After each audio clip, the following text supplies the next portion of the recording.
పిత పుత్ర పవిత్రాత్మ నామమున ఆమేన్. ఈరోజు ఆగస్టు 22వ తారీఖు. మత్తయి సువార్త 22వ అధ్యాయము 34వ వచనము నుండి 40వ వచనం వరకు. యేసు సద్దూకయ్యుల నోరు మూయించెనని పరిసయ్యులు విని వారు అచ్చటికి కూడి వచ్చిరి.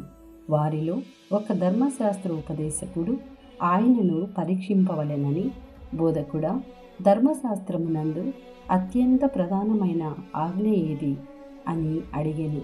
అందుకు యేసు ప్రత్యుత్తరముగా, నీ దేవుడైన ప్రభువును నీవు పూర్ణ హృదయముతోనూ పూర్ణ ఆత్మతోనూ పూర్ణ మనసుతోనూ ప్రేమింపవలెను. ఇది ముఖ్యమైన మొదటి ఆజ్ఞ. నిన్ను నీవు ప్రేమించుకొనున్నట్లు నీ పొరుగువానిని ప్రేమింపవలెను అను రెండవ ఆజ్ఞయు ఇట్టిదే. మోషే ధర్మశాస్త్రము, ప్రవక్తల ఉపదేశములు అన్నీయు ఈ రెండు ఆజ్ఞలపైననే ఆధారపడి ఉన్నవి అని సమాధానమిచ్చెను. ఇది ప్రభుని వాక్కు.